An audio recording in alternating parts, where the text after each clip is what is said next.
ലോകം മോഹൻദാസ് കരംചന്ദ് ഗാന്ധിയെ മഹാത്മാ എന്നാണ് ഓർമ്മിക്കുന്നത്. ലളിതമായൊരു ഖാദിമുണ്ട് ധരിച്ച് അഹിംസയിലൂടെ ശക്തമായ ബ്രിട്ടീഷ് സാമ്രാജ്യത്തെ മുട്ടുകുത്തിച്ച മഹാത്മാവ്. അദ്ദേഹത്തിൻ്റെ പ്രതിച്ഛായ വിശുദ്ധ കാരുണ്യത്തിൻ്റെ ഒരു പ്രതിച്ഛായയാണ്, സമാധാനത്തിൻ്റെ ഒരു ആഗോള പ്രതീകമാണ്. എന്നാൽ ഈ ഉന്നത വ്യക്തിത്വത്തിന് പിന്നിൽ കൂടുതൽ സങ്കീർണവും അസ്വസ്ഥതയുളവാക്കുന്നതുമായ ഒരു കഥയുണ്ട്. അദ്ദേഹത്തിൻ്റെ ഇതിഹാസത്തിൻ്റെ അടിത്തറയെ വെല്ലുവിളിക്കുന്ന അസുഖകരമായ സത്യങ്ങൾ നിറഞ്ഞ ഒരു നിഴൽവശം. ഇത് മനുഷ്യൻ്റെ കഥയാണ്, മിത്തിൻ്റെയല്ല. ഒരു ആക്ടിവിസ്റ്റ് എന്ന നിലയിൽ ഗാന്ധിജിയുടെ യാത്ര ആരംഭിച്ചത് ദക്ഷിണാഫ്രിക്കയിലാണ്. പക്ഷേ അദ്ദേഹത്തിൻ്റെ പോരാട്ടം തുടക്കത്തിൽ എല്ലാവരുടെയും സമത്വത്തിനായിരുന്നില്ല.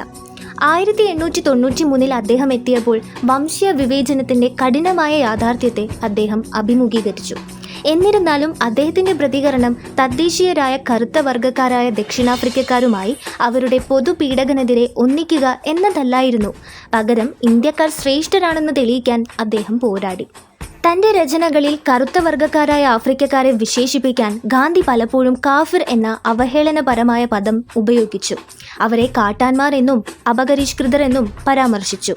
ഇന്ത്യക്കാർ സൗകര്യങ്ങൾ പങ്കിടുകയോ കറുത്ത വർഗ്ഗക്കാരുമായി തരംതിരിക്കുകയോ ചെയ്യുന്നതിന് എതിരെ അദ്ദേഹം ശക്തമായ പ്രചരണം നടത്തി. 1904 ഒരു കത്തിൽ ഇന്ത്യക്കാരും ഇംഗ്ലീഷുകാരും ഇന്തോ ആര്യൻ എന്നറിയപ്പെടുന്ന ഒരു പൊതുവംശത്തിൽ നിന്നാണ് ഉദ്ഭവിച്ചതെന്ന് ബ്രിട്ടീഷുകാർ തിരിച്ചറിയണമെന്ന് അദ്ദേഹം എഴുതി. കൊളോണിയൽ വ്യവസ്ഥയുടെ വംശീയ ശ്രേണിയിൽ ഇന്ത്യക്കാരുടെ പദവി ഉയർത്തുക എന്നതായിരുന്നു അദ്ദേഹത്തിൻ്റെ ലക്ഷ്യം. കറുത്ത ആഫ്രിക്കക്കാരെ അതിനടിയിൽ തളർത്തിക്കളഞ്ഞുകൊണ്ട് അയാൾ മർദ്ദകന്റെ മേശയിൽ കൂടുതൽ നല്ല ഇരിപ്പിടം തേടി.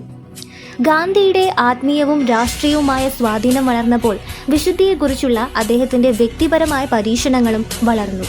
1906 ബ്രഹ്മചര്യ പ്രതിജ്ഞ എടുത്തതിന് ശേഷം ആധുനിക മാനദണ്ഡങ്ങൾക്കനുസരിച്ച് വളരെയധികം അസ്വസ്ഥതയുണ്ടാക്കുന്ന വിധത്തിൽ തൻ്റെ ആത്മനിയന്ത്രണം പരീക്ഷിക്കാനുള്ളൊരു പാത അദ്ദേഹം ആരംഭിച്ചു. പിൽക്കാല വർഷങ്ങളിൽ അദ്ദേഹം യുവതികളോടൊപ്പം ഒരേ കിടക്കയിൽ നഗ്നരായി ഉറങ്ങാൻ തുടങ്ങി. അവരിൽ പലരും അദ്ദേഹത്തിൻ്റെ അനുനായികളും സ്വന്തം പേരക്കുട്ടികളുമായിരുന്നു. അദ്ദേഹം ഇതിനെ തൻ്റെ സത്യത്തിലെ പരീക്ഷണങ്ങൾ എന്നാണ് വിളിച്ചത്. അദ്ദേഹത്തിൻ്റെ കാഴ്ചപ്പാടിൽ അത്തരമൊരു സാഹചര്യത്തിൽ അദ്ദേഹത്തിന് പവിത്രത പാലിക്കാൻ കഴിയുമെങ്കിൽ അദ്ദേഹം പൂർണ്ണമായ ആത്മനിയന്ത്രണം കൈവരിക്കുമായിരുന്നു എന്നാണ്. ഇന്ത്യയിലുടനീളം പടരുന്ന ആക്രമണത്തെ അടിച്ചമർത്താൻ തക്ക ശക്തമായൊരു ശക്തിയായി തൻ്റെ ആത്മീയ ഊർജത്തെ രൂപാന്തരപ്പെടുത്താമെന്നും അദ്ദേഹം ഇതിനെ വിശ്വസിച്ചു. എന്നാൽ ഉൾപ്പെട്ട സ്ത്രീകളെ സംബന്ധിച്ചിടത്തോളം ഇത് വിശ്വാസത്തിൻ്റെ ആഴത്തിലുള്ള ലംഘനവും അദ്ദേഹത്തിൻ്റെ അപാരമായ ശക്തിയുടെ ദുരുപയോഗവുമായിരുന്നു. അവർ അദ്ദേഹത്തോട് അർപ്പണബോധമുള്ളവരായിരുന്നു. അദ്ദേഹത്തെ ഒരു പിതൃതുല്യനായും വിശുദ്ധനായും അവർ കണ്ടു. സ്വാതന്ത്ര്യവും അറിവോടെയുള്ളതുമായ സമ്മതം നൽകാൻ അവർക്കന്ന് കഴിഞ്ഞില്ല. ആ സമയത്ത് കൗമാരത്തിൻ്റെ അവസാനത്തിലായിരുന്ന അദ്ദേഹത്തിൻ്റെ ചെറുമകൾ മനു പിന്നീട് തൻ്റെ ആശയക്കുഴപ്പത്തെക്കുറിച്ചും ആന്തരിക സംഘർഷത്തെക്കുറിച്ചും തൻ്റെ ഡയറിയിൽ എഴുതി. ഈ ആചാരം ശുദ്ധമാണെന്ന് ഗാന്ധി നിർബന്ധിച്ചെങ്കിലും അത് അദ്ദേഹത്തിൻ്റെ ആശ്രമത്തിൽ ഇരുണ്ട നിഴൽ വീഴ്ത്തി.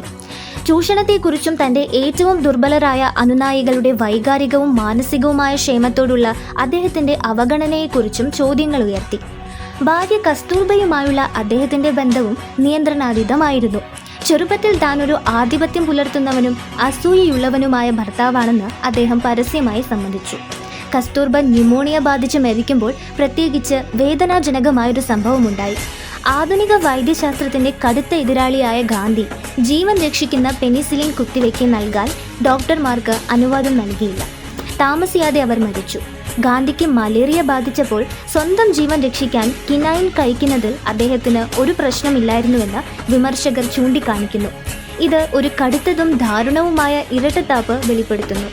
ഗാന്ധിയുടെ രാഷ്ട്രീയ ദർശനത്തിന് അതിൻ്റെതായ ആഴത്തിലുള്ള പോരായ്മകൾ ഉണ്ടായിരുന്നു.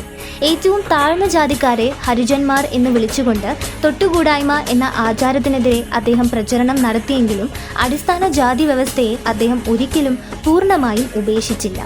വർണ്ണത്തിൽ ഹിന്ദു സമൂഹത്തിൻ്റെ 4 വശങ്ങളുള്ള വിഭജനത്തിൽ അദ്ദേഹം വിശ്വസിച്ചു. അത് സ്വാഭാവികവും കാര്യക്ഷമവുമായൊരു സാമൂഹിക ക്രമമായി കണ്ടു. ജാതിയുടെ പൂർണ്ണമായ ഉന്മൂലനത്തിനായി പോരാടിയ തൊട്ടുകൂടാത്തവരുടെ മിടുക്കനായ നേതാവായ ഡോക്ടർ BR അംബേദ്കറുമായി ഇത് അദ്ദേഹത്തെ നേരിട്ട് സംഘർഷത്തിലാക്കി. വ്യവസ്ഥയുടെ അടിസ്ഥാന അനീതി പരിഹരിക്കാതെ താഴ്ന്ന ജാതിക്കാരെ ഹിന്ദു കൂട്ടത്തിലേക്ക് ലയിപ്പിക്കാനുള്ള പിതൃത്വപരമായ ശ്രമമായാണ് ഗാന്ധിയുടെ സമീപനത്തെ അംബേദ്കർ കണ്ടത്. 1932 ബ്രിട്ടീഷുകാർ താഴ്ന്ന ജാതിക്കാർക്ക് പ്രത്യേക നിയോജക മണ്ഡലങ്ങൾ അനുവദിച്ചപ്പോൾ അവരുടെ സംഘർഷം മൂർച്ഛിച്ചു.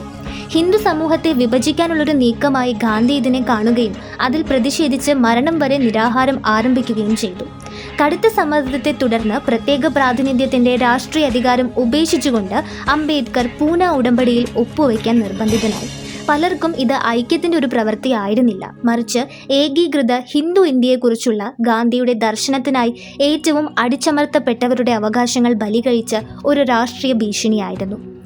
അദ്ദേഹത്തിന്റെ സമ്പൂർണ്ണ അഹിംസയുടെ തത്വചിന്തയും പലരെയും അമ്പരപ്പിക്കുന്ന തീരുമാനങ്ങളിലേക്ക് നയിച്ചു.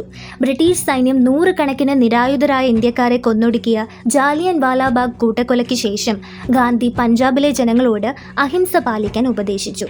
ചെറുത്തുനിൽപ്പില്ലാതെ മരിക്കുന്നത് ആത്മാവിന്റെ വിജയമാണെന്ന് അഭിപ്രായപ്പെട്ടു.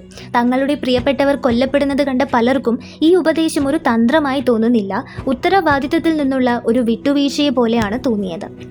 ഗാന്ധിജിയുടെ കഥ നന്മയും തിന്മയും തമ്മിലുള്ളൊരു ലളിതമായ കഥയല്ല. അസാധാരണമായ നേട്ടങ്ങൾ കൈവരിക്കുമ്പോൾ തന്നെ മുൻവിധികളും വ്യക്തിപരമായ അഭിനിവേശങ്ങളും കൊണ്ട് ബന്ധിതനായൊരു മനുഷ്യന്റെ കഥയാണിത്. അദ്ദേഹത്തിന്റെ പോരായ്മകൾ അംഗീകരിക്കുന്നത് അദ്ദേഹത്തിന്റെ നേട്ടങ്ങളെ ഇല്ലാതാക്കുന്നില്ല, പക്ഷേ അത് അദ്ദേഹത്തെ പൂർണ്ണതയിൽ കാണാൻ നമ്മെ പ്രേരിപ്പിക്കുന്നു.